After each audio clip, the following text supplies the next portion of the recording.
पेड़ खिले, वन में खिले कपास, कांधे पर कामर खिले, सो भोले के दरबार।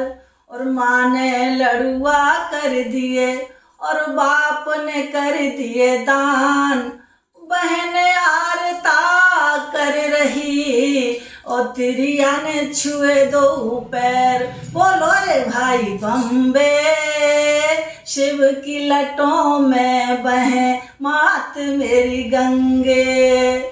नमस्कार साथियों, श्रावण का महीना है। कांवड़ या कांवड़ लेने के लिए जाते हैं तो उसमें क्या क्या नियम अपनाने चाहिए, घर वालों को क्या क्या नियम करने चाहिए और कांवड़िया को क्या क्या नियम करने चाहिए, जिससे कांवड़ लाने में सफलता मिले, पूरा फल मिले। इसी बात पर मैं वीडियो बना रही हूँ। आप बने रहिए हमारे साथ। अगर हमारी वीडियो अच्छी लगे तो लाइक करें, शेयर करें। अगर हमारे चैनल पर नए हैं तो चैनल को सब्सक्राइब करें।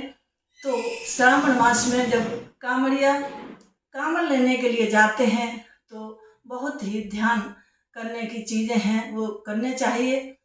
जब कांवड़िया जल भरें तो उस टाइम जल भर के जब चलें तो जय भोले जय गंगे माँ जरूर उच्चारण करें।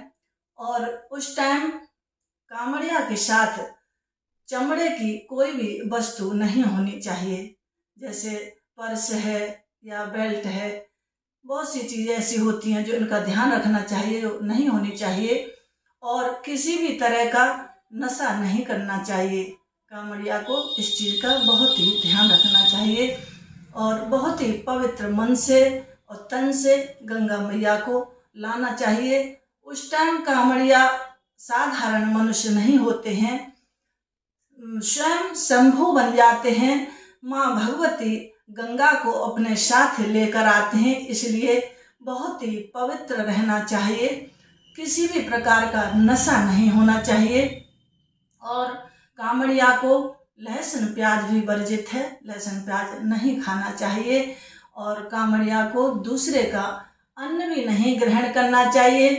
अगर किसी का अन्न खाते हैं तो उस गले में या मतलब उसको कुछ न कुछ दान देना चाहिए। और जो है कांवड़िया जमीन पर ही लेटें या बैठें, जो भी अपना लेटना बैठना हो, आराम करना हो तो जमीन का ही प्रयोग करें। किसी भी खाट या बेड किसी पर नहीं बैठना चाहिए। जब भी उनका ये पूरा काम होता है कांवड़ लाने का, इन चीज़ों का बहुत ध्यान रखना चाहिए। और कांवड़िया को जब कांवड़ कहीं रखनी हो तो ऊंचे स्थान पर ही रखें। ऐसा ना करें कि ज़मीन पर रख दें तो उनका जो है उन्हें फिर स्वयं गंगा माँ के पास जाकर गंगा जल भर कर ही दोबारा लाना पड़ेगा। इसलिए बहुत ही ध्यान रखना पड़ता है और नंगे पैर ही यात्रा करनी पड़ती है। कांवड़ लाते समय नंगे पैर ही रहना चाहिए, तभी उत्तम है। और जब कांवड़ को किसी ऊंचे स्थान पर आप रख देते हैं, जब आपको आराम करना होता है ऊंचे स्थान पर उसे रख कर, उसके बाद में अगर आप इधर उधर जैसे जाते हैं तो जहां आपकी कांवड़ रखी है उससे आपको पीछे ही रहना है, उससे आगे किसी भी काम के लिए नहीं जाना है। आगे अपने कांवड़ से आगे जब ही जा सकते हैं जब अपनी कांवड़ को कांधे पर उठा लें, जब ही आप आगे बढ़ें। इसलिए कांवड़ से पीछे ही रहना चाहिए, इस चीज़ का ध्यान रखें।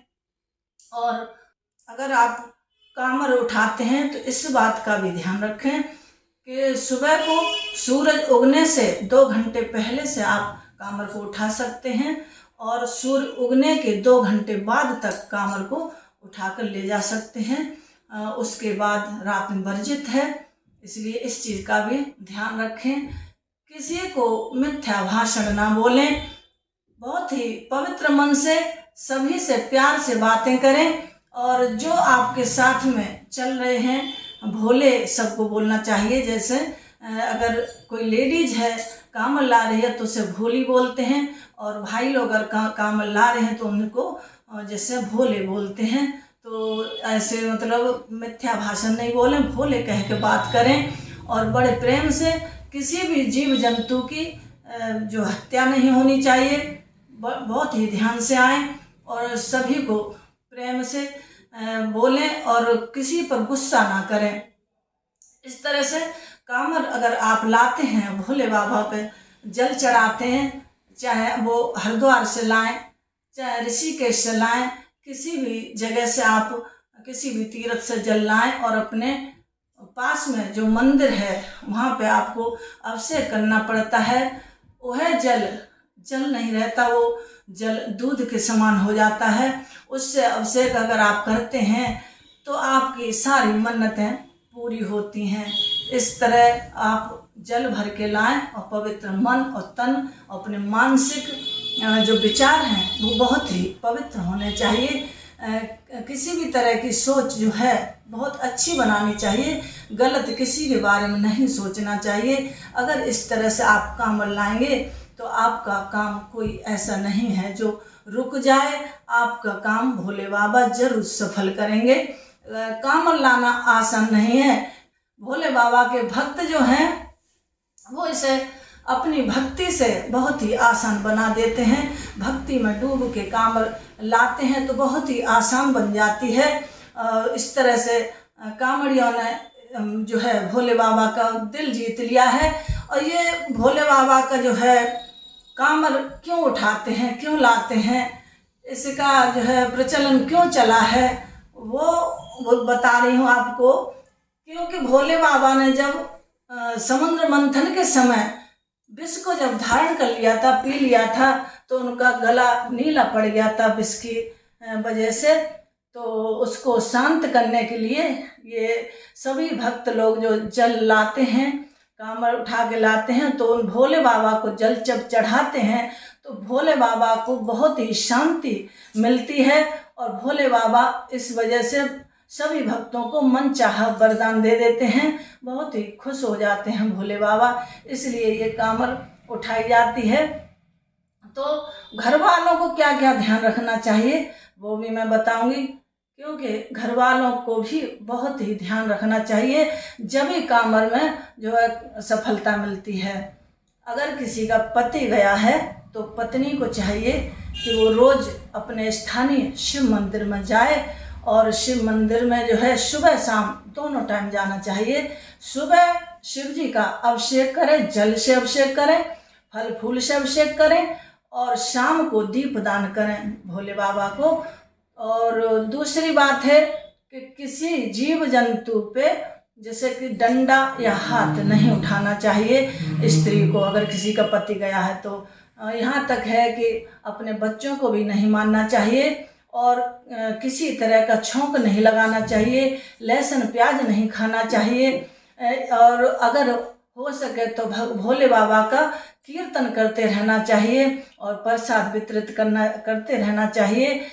तभी जो है उन्हें आराम से, वो आपके पति हैं या मतलब बेटा हैं, अगर बेटा गए हैं तो माँ जाती है मंदिर, और अगर पति गया है तो पत्नी जाती है मंदिर। इस तरह से किसी को भी घर से जाना चाहिए, पूजा भगवान भोले की करनी चाहिए। और अगर आप उपाय ये करते हैं जो है साधारण नहीं माननी चाहिए। ये जो कामर है बहुत ही अच्छी होती है और इससे आप मतलब अगर ये नियम अपनाते हैं तो साधारण बन जाती है, नहीं तो ये कठिनता आती है, कांवड़िया को परेशानी आती है। कैसे?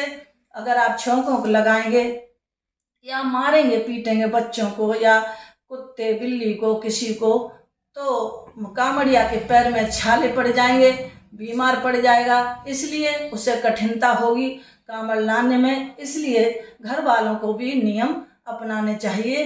इसी के साथ हम ये वीडियो को विराम देते हैं। जय भोले की।